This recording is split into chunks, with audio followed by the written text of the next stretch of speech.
mixed with ancient olive and almond trees, respecting the cycles of the land. Donna Amelia often said, "The land is like life. If you take good care of it, it will take care of you." Beyond feeding families, the garden became a meeting place to share recipes and old stories. Children who once only looked at screens now helped plant beans and pick blackberries. Over time, the small garden expanded and sold sustainable baskets at local markets. Donna Amelia demonstrated that with women's knowledge and respect for nature, the land could continue to give life even in modern times. Thank you for watching this video. We hope you enjoyed learning about the inspiring story of Donna Amelia and her garden. Okay, thank you. Excellent. Okay. Yes. Okay, so we have done the task only partially focusing on the issue of gender equality. Okay, also forgive us to address the issue of sustainability. Okay, and we've got a story that maybe you've heard before, but our is yes, the one that we haven't copied with the help of AI. We invented a new one. Okay, so this is the story. Hi, sorry. Of course, you realize that we did it with the help of AI. We didn't mention because it's quite obvious. Okay. Well done, well done, well done. Okay, so let me start. The story of Princess Katarzyna.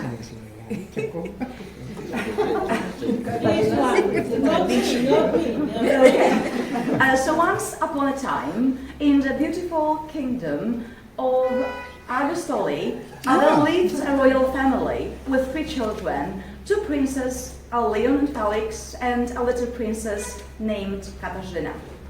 Leon and Felix were allowed to do many exciting things. They learned how to ride horses, use a bow and arrow, and help the king with important decisions. But Princess Eliza had a different life. She was told to stay in the palace. Every day she learned how to sit, properly, how to pour tea, and how to smile politely. This is what a princess should do, people said. But Eliza felt sad. She didn't want to sit and smile all day. She wanted to run outside, learn about the world, and be strong and brave like her brothers. At first, no one listened to her. When she asked to join her brothers, the queen said, "No, Eliza, it's not for girls." The king said, "One day you'll be a perfect lady. That's enough for you." Still, Eliza didn't give up. She started learning in secret. When her brothers were in the garden practicing with swords, Eliza watched from behind a tree.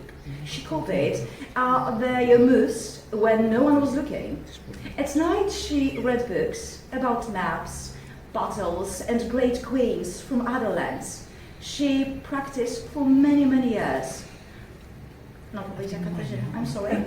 One day something happened. Prince Leon got lost during a hunt in the forest. The king and queen were worried. The soldiers couldn't find him. Katarzyna said, "Let me help." At first, her parents said no, but Katarzyna spoke clearly and calmly. "I know these words. I've been reading maps. I've trained. Let me try."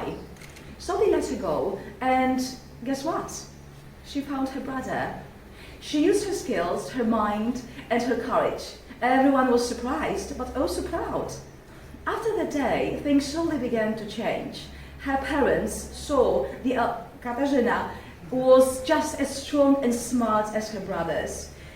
She was allowed to join their lessons. She rode horses, solved problems, and gave great ideas at meetings.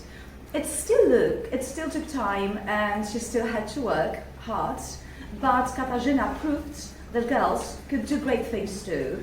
When she grew up, Katarzyna became a wise queen. She made sure of all children, girls and boys, could learn the same things and follow their dreams. And in the land of Agistoli, no one has ever said, that's not for girls again. Oh.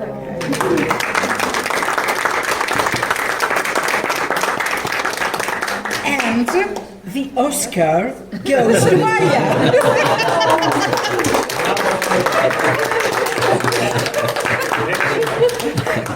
Excellent storytelling, you.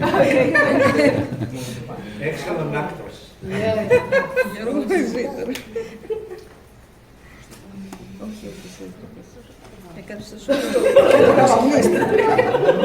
We are traditional, no AI, perhaps a bit poor, but anyway.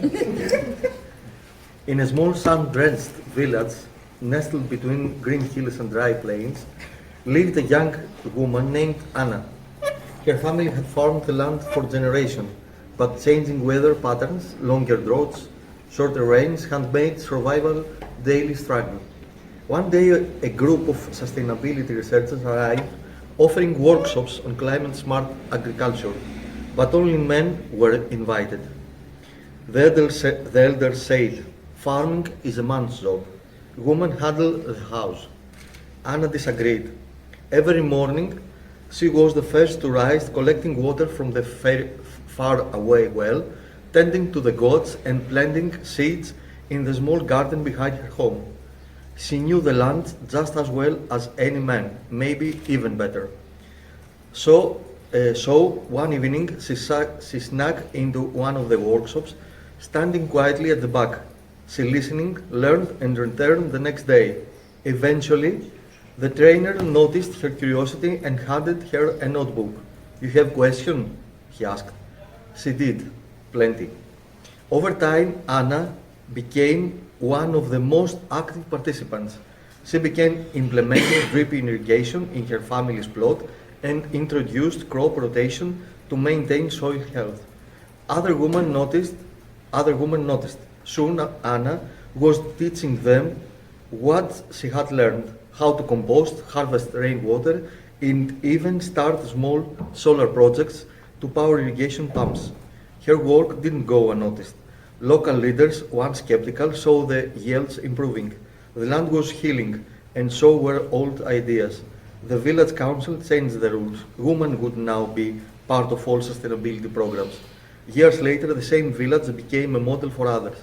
Anna, now leading a regional cooperative of women farmers, stood before a crowd at a climate resilience summit. She said, "You cannot grow a future while leaving half the field fallow. When women are empowered, the earth is empowered. Gender equality is not just justice, it's sustainability." And the crowd stood to applaud, not just for Anna, but for the countless women planting seeds of change around the world. Thank you very much.